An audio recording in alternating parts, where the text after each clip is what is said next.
Welcome to all of my guests here. Dear guests, we are so glad that we can gather here together after another year of COVID.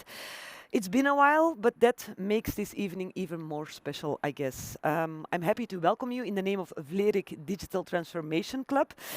And I will be your host for tonight on the topic digital transformation and ecosystems. I will share the floor with my three main guests. Welcome Chris Peeters, CEO of Elia Group. Johan Thijs, excuseer. Johan Thijs, welcome, CEO of KBC Group. It's not the right order. Thank you, yeah. It's a scoop. Ladies and gentlemen. And then Steven Muylle, of course, a professor of digital strategy at Vlerick Business School. Welcome, gentlemen.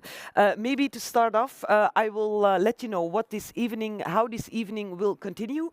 This evening will be divided in three parts. First, we will have a discussion on the main topic, of course, on digital ecosystems and how to achieve them.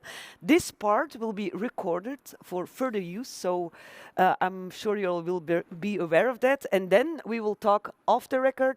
I will send VRT home and no cameras after the first part about the checks and balances, the pros and cons of digital ecosystem transformation and how we can improve.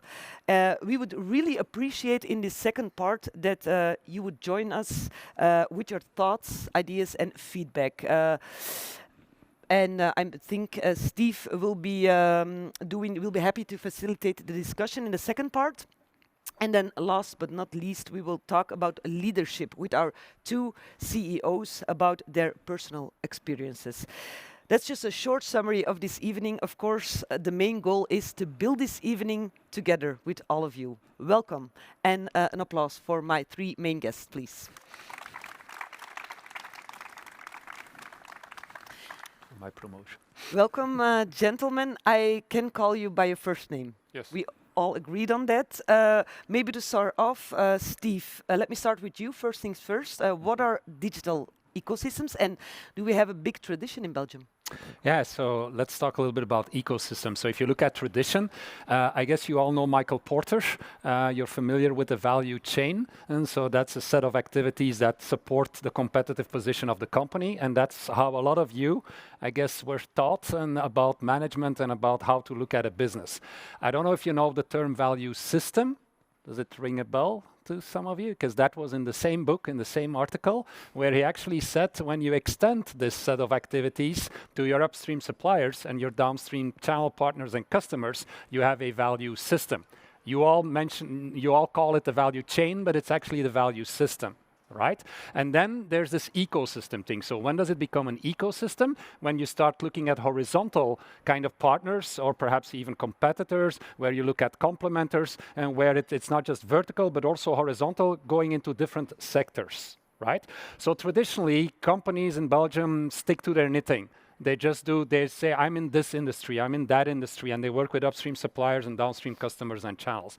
But here at the table, and we have two companies that are, okay, banking, you could argue, and energy, but at the same time that are really going across sectors because the world is changing, right? We live in turbulent times, there's lots of external shocks, the product life cycles are increasingly shorter, the customer experience are very kind of demanding, and that's why now, I guess, is the time for ecosystems. So at Vlerick, we spend a lot of time on that, and we are really pleased to have two kind of experts, captains of industry, on this topic with us to discuss that. Yeah, and they will make all of it very concrete. Can you give us an example? How did you start it with your ecosystem? And well, the ecosystem of Elia is a very specific ecosystem in the sense that Elia has a specific role in the energy market. So we basically are a regulated company that ensures that supply and demand gets connected to each other. And we are actually in the middle of a big transformation of that sector due to the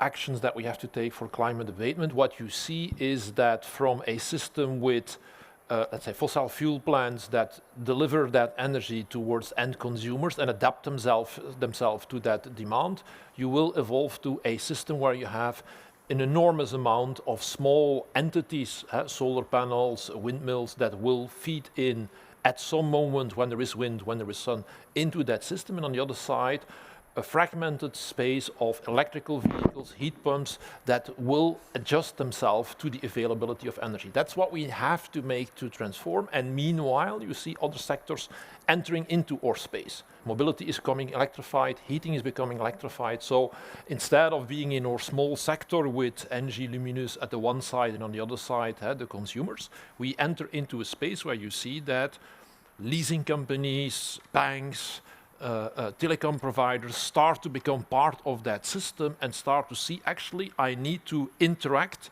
with this energy system to ensure that I still have a future. And so therefore we said we launch a system where we bring everybody together and where everybody brings in that expertise that they have. And given that we have this central position, keeping that equilibrium, we facilitate that. And it's open for everybody. It's even open to the point where we basically say, even if you would do something that might seem against the interest of Elia, like I want to have a local energy community, say like, let's understand what it is, because we don't know what it is. And so let's experiment together and let's make it sure. So we built it with an external board that decided who could enter it.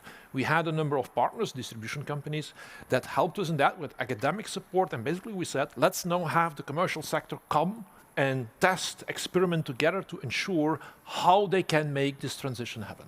We had to get in touch with markets that you knew very little about. Yes, indeed. So how did you do that? Just to take the example of electrical mobility, first of all, although it are nice cars, I'm not at all a car lover, so little interest into that sector, little understanding on what's happening. And actually what you see when you start to talk with such a sector, they have a very different view on what your activity is and what the problems are. So in a discussion like what are the most important things around charging, we thought it's about the equilibrium of the system. Well, not at all. It's about availability of charge poles. When it's wet, you get dirty from this cable putting it in. So we're all kind of, we say like, hey, they have different hurdles and we need to take that into account for creating something that delivers value to the end consumer. To come back to your value point. So we should understand better what their problems are, and we need to understand how we integrate them to our side of the space, which is changing as well. And so we had to get in touch with other kind of players that we had never seen before, and that we had little understanding actually on what were really the dynamics of their sector. And how did you convince them, or were they already Actually, convinced? that was the easiest. Yes? Yeah, so actually when we announced it, we had in very little time, we had a sign-up of close to 100 companies that said like, this is part of our future, it's great that you facilitate that, we participate. They saw it, the same path. Yeah. Do you recognize his story? Because it's a different kind of ecosystem that the way you work at KBC? Yeah, our role is a little bit different because Chris is more in the role of a distributor, whereas we are actually a combination of the two.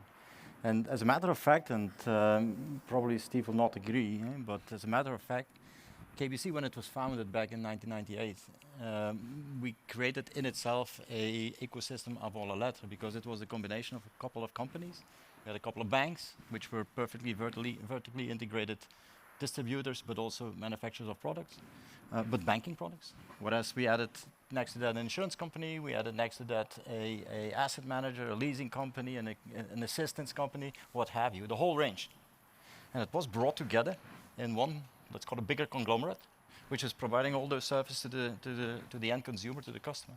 So intrinsically, it was an ecosystem avant la lettre. You could argue about the fact these are not independent partners and so on and so forth, but I mean, in a very brought down, narrow definition of ecosystem, back in 1998, it was set up as an ecosystem. Was it the intention?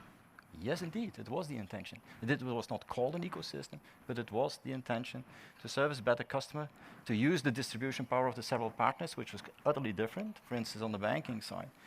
Not only in this country, but worldwide, the banking side is much more distribution power. And when you use that distribution power, for instance, to sell insurance products, then you get an enormous lever. So that was the setting. Now we shifted from that model away, and it was, I mean, it's quite funny. Was it in your question or your remark, I don't remember, when you said, let's build an ecosystem. Never ever, not to my knowledge, never ever there was somebody saying, let's build an ecosystem. It just was growing organically. And it was not the intention now, widen it. So 1998, setup of the group.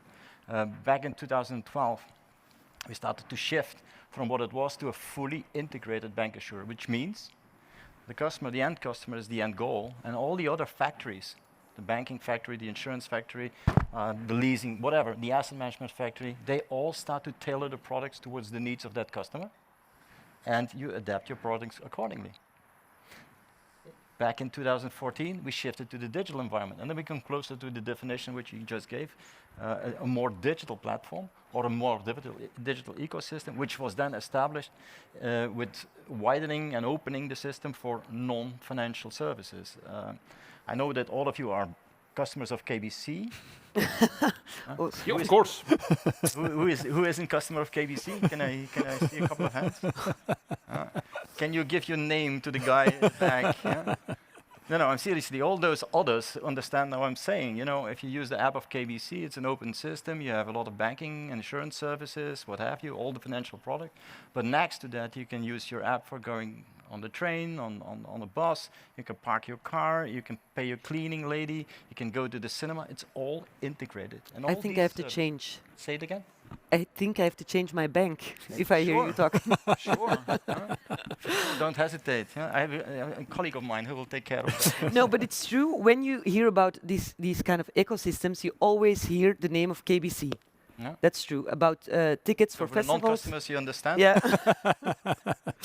But this has to be that cut. shift was made, and it went actually from what I call a transactional ecosystem, which is a kind of matchmaking. You have the customer who goes to a certain product. We are in between, and we match actually the demand. To a fully integrated, which means the products are really tailored to that solution in an ecosystem which goes beyond banking and insurance, which goes into services which are part of your daily life. And actually, we are facilitating all those needs, and I call them high-frequency needs, in a way that the customer is no longer bothered with the complexity or the insecurity of making payments. And that's the true definition of an ecosystem. Now, since last year, in June last year, we launched an update of that strategy. And now really go to the next level. Then we shift from what I call a transactional ecosystem into a solution ecosystem. That is, you have customers, they have an issue. We proactively anticipate that the distillation of or the detection of that need. And that need will then be serviced with whatever product built by whomever. In essence, of course, it goes into financial products. We want to stick to a certain core. But the essence is that we are going to provide the solution to the problem or the question of the customer and take care of all the bundling, take care of all the other facilitators in such a way that the customer is not confronted with all the hassle, all the friction which is normally related to that. And that's, I think, the end goal of what you called a digital ecosystem. But then I'm curious. Both of your stories are larger than your core business. How do you keep in touch with these customers? How do you know what they will be needing? What's the success? Share it with us. It's about data. And how do you keep in touch with that? How do you search for it? How do you know it? Obviously, there's a lot of ways to gather data. In the financial sector, obviously, it is related to transactions. Why is Google, Amazon looking for financial payment services? That closes their loop. You know, you go on the internet, you can start searching for stuff which you're interested in, or you want to be informed about. They gather that information and have the intention of you as a customer, what you have in mind. And the only thing they don't know is if you really bought the product. And that buying is translated or can be detected out of transactional payment data. When they get that information, they can close the loop. They know what you want, they know if you buy it, and therefore they can start to distill out of that, a combination of those transactions, what you really have on your mind. And they start to predict, and that's the next step, they start to predict what you're going to do tomorrow. And by just Googling a couple of things. Now, we have the transactional data. So we can easily distill out of that a certain pattern, a certain trend, which we can start to analyze in order to anticipate what is going to be your next step when you are in the same or in the beginning of a certain pattern. Let me give you an example. When we, and this is no science fiction, this is what we do in reality, we can see on a regular basis in your transactions that you are paying, for instance, X euro for your gas bill, for your utilities, for gas, water, electricity. We can see that. What is not banking or insurance service is that we start to analyze that cost and start to find a provider which offers you a better offer financially.